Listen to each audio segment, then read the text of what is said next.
বিসমিল্লাহির রহমানির রহিম।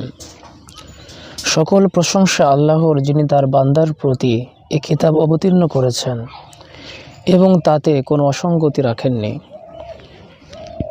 নাজিল করেছেন সরল রূপে তার কঠিন শাস্তি সম্পর্কে সতর্ক করার জন্য এবং মুমিনদের যারা সৎকর্ম করে তাদের সুসংবাদ দেওয়ার জন্য যে তাদের জন্য রয়েছে উত্তম প্রতিদান। সেখানে তারা চিরকাল অবস্থান করবে এবং তাদের ভীতি প্রদর্শন করার জন্য যারা বলে আল্লাহ সন্তান গ্রহণ করেছেন। এ সম্পর্কে তাদের কোনো জ্ঞান নেই এবং না তাদের পূর্বপুরুষদেরও। তাদের মুখ নিঃসৃত বাক্য কতই না উদ্ভট, তারা শুধু মিথ্যাই বলে। যদি তারা এই বিষয়বস্তুর প্রতি বিশ্বাস স্থাপন না করে তবে তাদের পিছনে সম্ভবত তুমি পরিতাপ করতে করতে আত্মবিনাশী হয়ে পড়বে।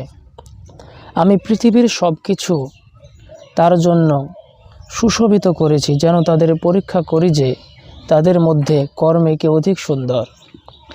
নিশ্চয়ই এর মধ্যকার সব কিছুকে আমি উদ্ভিদশূন্য মাটিতে পরিণত করে দেব।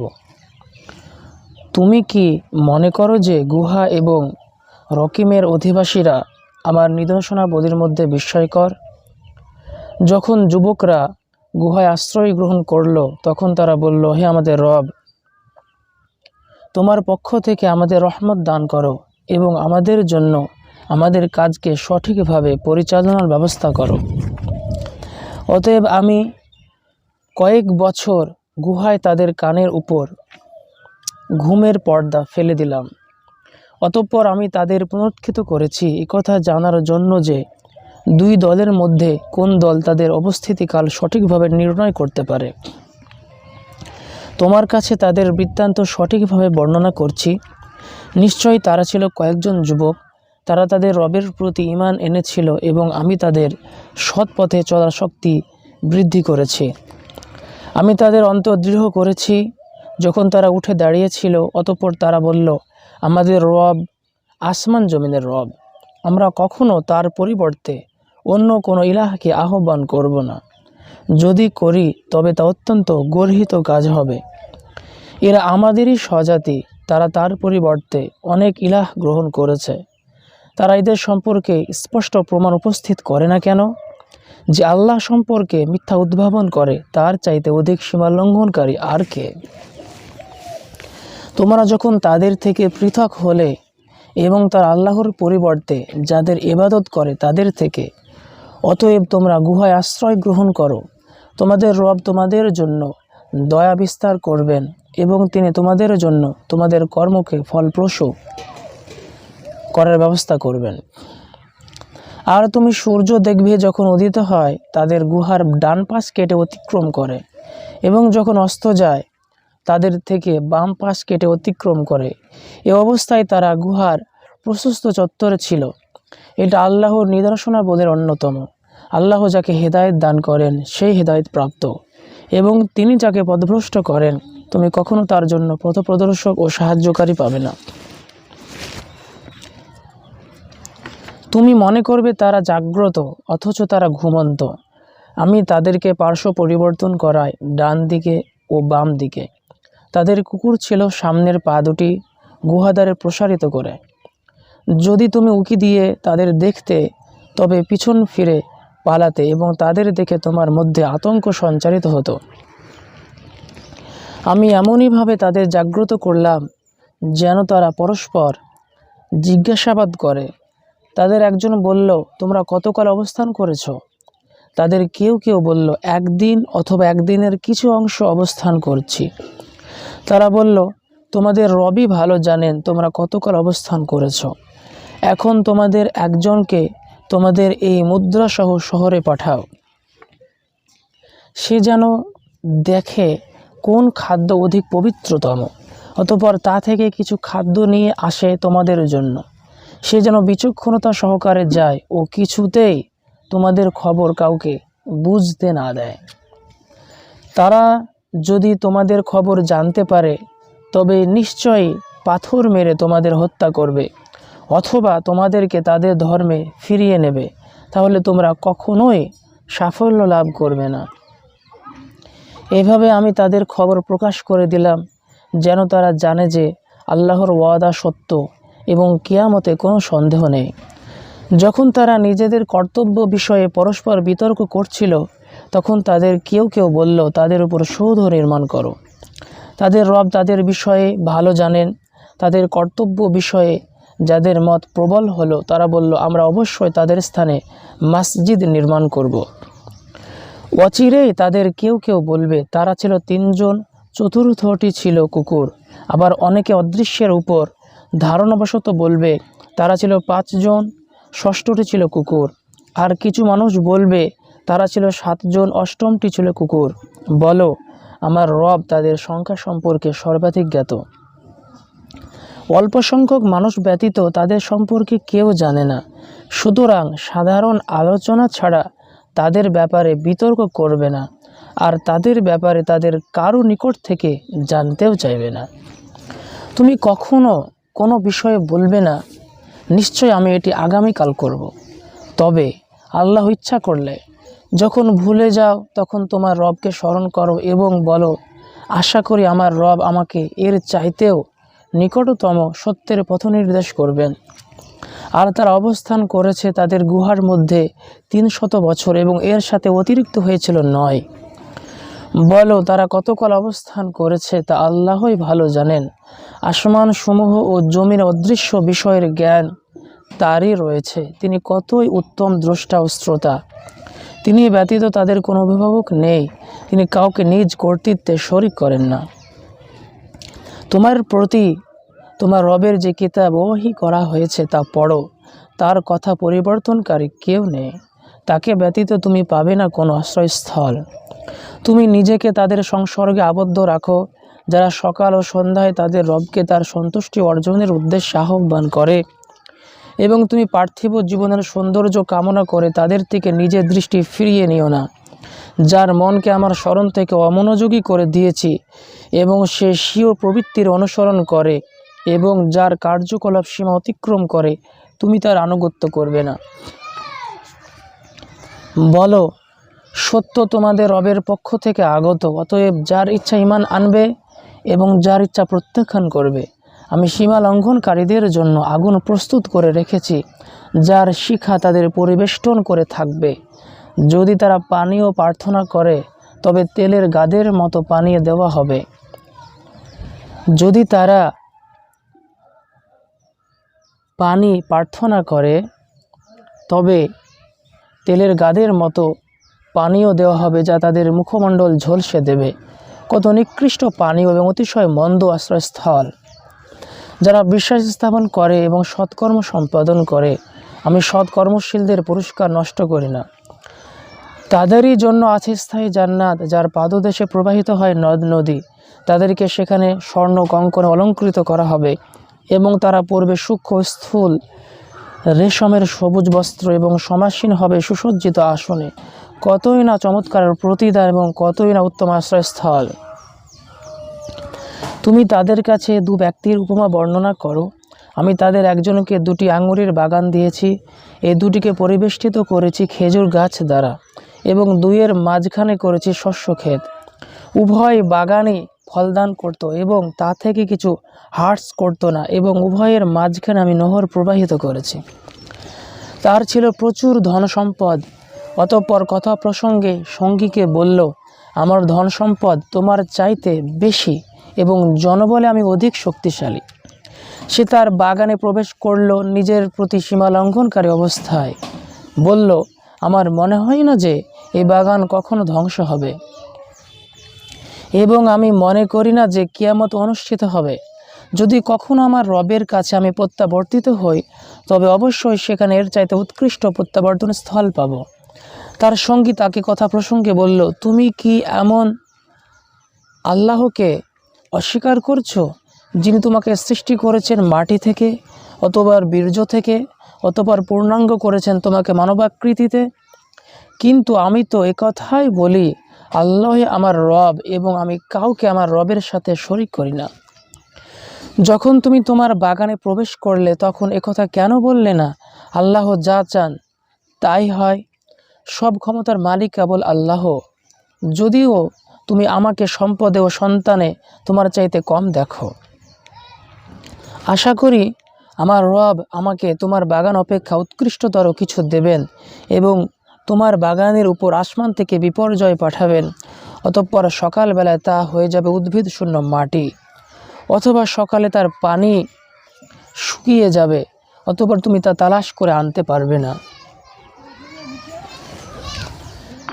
তার ফল ফলাদিকে ঘিরে ফেলা হলো, ফলে তাতে সে যা ব্যয় করেছে তার জন্য হাত কচলাতে লাগলো, আর সেটি ধ্বংস হয়েছিল তার মাচার উপর। আর সে বলল, হায়, আমি যদি কাউকে আমার রবের সাথে শরিক না করতাম। আল্লাহ ব্যতীত তাকে সাহায্য করার কোনো দল ছিল না এবং সে নিজেও প্রতিকার করতে পারল না। প্রকৃতপক্ষে এক্ষেত্রে সাহায্য করার অধিকার আল্লাহর, যিনি সত্য, পুরস্কার দানে ও পরিণাম নির্ধারণে তিনিই শ্রেষ্ঠ। তাদের কাছে পার্থিব জীবনের উপমা বর্ণনা করো, তা পানির মতো, যা আমি আকাশ থেকে বর্ষণ করি, অতঃপর মিশ্রিত হয় মাটির উদ্ভিদ, অতঃপর তা এমন ভূষি হয়ে যায় যা বাতাস উড়িয়ে নিয়ে যায়। আল্লাহ সব কিছুর উপর শক্তিমান। ধনসম্পদ ও সন্তান সন্ততি পার্থিব জীবনের সৌন্দর্য, তবে স্থায়ী সৎকর্মসমূহ তোমার রবের প্রতিদানে ও প্রত্যাশাতেও উত্তম। আর যেদিন আমি পর্বতসমূহকে চলমান করব এবং তুমি পৃথিবীকে দেখবে একটি উন্মুক্ত প্রান্তর, এবং আমি মানুষকে একত্র করব, তাদের কাউকে ছাড়ব না। আর তাদেরকে তোমার রবের সামনে সারিবদ্ধভাবে উপস্থিত করা হবে। বলা হবে, তোমরা আমার কাছে এসেছো যেমন তোমাদের প্রথমবার সৃষ্টি করেছিলাম, এবং তোমরা তো ভেবেছিলে আমি কিছুতেই তোমাদের জন্য কোনো প্রতিশ্রুত সময় করব না। আর আমলনামা উপস্থিত করা হবে, তাতে যা আছে তার কারণে তুমি অপরাধীদের ভীত সন্ত্রস্ত দেখবে। তারা বলবে, হায় আফসোস, এ কেমন কিতাব, এই যে ছোট বড় কিছুই বাদ দেয়নি, সবই সংরক্ষণ করেছে। তারা তাদের কৃতকর্ম সামনে উপস্থিত পাবে, আর তোমার রব কারো প্রতি অবিচার করবেন না। স্মরণ করো, যখন আমি ফেরেশতাদেরকে বললাম আদমকে সিজদা করো, তখন সবাই সিজদা করল, ইবলিস ব্যতীত। সে ছিল জিনদের অন্তর্ভুক্ত। সে তার রবের আদেশ অমান্য করল। অতএব তোমরা কি আমার পরিবর্তে তাকে এবং তার বংশধরকে অভিভাবক রূপে গ্রহণ করছো? অথচ তারা তোমাদের শত্রু। এটা সীমা লঙ্ঘনকারীদের জন্য খুবই নিকৃষ্ট বিকল্প। আসমানসমূহ ও জমিনের সৃষ্টিকালে আমি তাদেরকে সাক্ষী রাখিনি, এবং তাদের নিজেদের সৃষ্টিকালেও না। আমি এমনও নই যে বিভ্রান্তকারীদেরকে সাহায্যকারী রূপে গ্রহণ করব। সেদিন তিনি বলবেন, তোমরা যাদেরকে আমার শরিক মনে করতে তাদেরকে ডাকো। তারা তখন তাদের ডাকবে, কিন্তু তারা এই ডাকে সাড়া দেবে না। আমি তাদের মধ্যস্থলে রেখে দেব একটি ধ্বংসগহ্বর। অপরাধীরা আগুন দেখে বুঝে নেবে যে তাদের তাতে পতিত হতে হবে, এবং তারা তা থেকে পালানোর কোনো জায়গা পাবে না। নিশ্চয়ই আমি এ কোরআনে মানুষকে নানাভাবে বিভিন্ন উপমার দ্বারা আমার বাণী বুঝিয়েছি, কিন্তু মানুষ অধিকাংশ ক্ষেত্রে তর্কপ্রিয়। হেদায়েত আসার পর এ প্রতীক্ষায় শুধু মানুষকে ঈমান আনা থেকে এবং তাদের রবের কাছে ক্ষমা প্রার্থনা করা থেকে বিরত রাখে যে কখন আসবে তাদের কাছে পূর্ববর্তীদের রীতিনীতি, অথবা কখন তাদের কাছে আসবে উপস্থিত শাস্তি। আমি রাসূলগণকে সুসংবাদদাতা ও সতর্ককারী রূপে পাঠিয়েছি। তবে কাফিররা মিথ্যা অবলম্বনে বিতর্ক করে, তা দ্বারা সত্যকে ব্যর্থ করে দেওয়ার উদ্দেশ্যে। সর্বোপরি তারা আমার নিদর্শনাবলী এবং যা দ্বারা তাদের সতর্ক করা হয় সেগুলোকে ঠাট্টারূপে গ্রহণ করেছে। তার চাইতে অধিক সীমা লঙ্ঘনকারী আর কে হতে পারে, যাকে তার রবের কালাম দ্বারা বোঝানো হয়, অতঃপর সে তা থেকে মুখ ফিরিয়ে নেয় এবং তার পূর্ববর্তী কৃত কর্মসমূহ ভুলে যায়। আমি তাদের অন্তরের উপর পর্দা রেখে দিয়েছি যেন তা বুঝতে না পারে, এবং তাদের কানে রয়েছে বধিরতা। আমি তাদের অন্তরের উপর পর্দা রেখে দিয়েছি যেন তারা বুঝতে না পারে, এবং তাদের কানে রয়েছে বধিরতা। যদি তুমি তাদের হেদায়েতের দিকে আহ্বান করো, তবে কখনোই তারা সৎ পথে আসবে না। আর তোমার রব ক্ষমাশীল, দয়ালু। তিনি তাদের কৃতকর্মের জন্য পাকড়াও করতে চাইতেন। যদি তিনি তাদের কৃতকর্মের জন্য পাকড়াও করতে চাইতেন, তবে তাদের শাস্তি ত্বরান্বিত করতেন। কিন্তু তাদের জন্য রয়েছে একটি প্রতিশ্রুত সময়, যা থেকে তারা সরে যাওয়ার জায়গা পাবে না। এসব জনপদকে আমি ধ্বংস করে দিয়েছি যখন তারা সীমা লঙ্ঘন করেছে, এবং আমি তাদের ধ্বংসের জন্য একটি প্রতিশ্রুত সময় নির্দিষ্ট করেছিলাম। যখন মূসা তার সঙ্গীকে বলল, 2 সমুদ্রের মোহনায় না পৌঁছা পর্যন্ত আমি ক্ষান্ত হব না, অথবা আমি যুগ যুগ ধরে চলতে থাকব। অতঃপর যখন তারা 2 সমুদ্রের মোহনায় পৌঁছল, তখন তারা নিজেদের মাছের কথা ভুলে গেল। ততক্ষণে মাছটি সমুদ্রে সুড়ঙ্গ পথ সৃষ্টি করে নেমে গেল।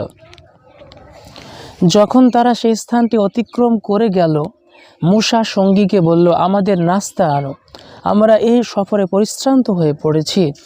সে বলল, আপনি কি লক্ষ্য করেছেন, আমরা যখন শিলাখণ্ডে বিশ্রাম নিয়েছিলাম তখন আমি মাছের কথা ভুলে গিয়েছিলাম।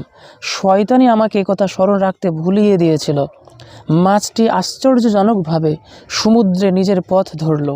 মূসা বলল, আমরা তো এই স্থানটি খুঁজছিলাম। অতঃপর তারা নিজেদের চিহ্ন ধরে ফিরে চলল। তারা আমার বান্দাদের মধ্যে এমন একজনের সাক্ষাৎ পেল, যাকে আমি আমার পক্ষ থেকে রহমত দান করেছিলাম ও আমার পক্ষ থেকে তাকে শিখিয়েছিলাম এক বিশেষ জ্ঞান। মূসা তাকে বলল, আমি কি এ শর্তে আপনার অনুসরণ করতে পারি যে সত্য পথের যে জ্ঞান আপনাকে শেখানো হয়েছে তা থেকে আমাকে কিছু শিক্ষা দিবেন? সে বলল, আপনি আমার সাথে কিছুতেই ধৈর্য ধারণ করে থাকতে পারবেন না। যে বিষয় আপনার কাছে কোনো জ্ঞান নেই, সে ব্যাপারে আপনি কিভাবে ধৈর্য ধারণ করবেন?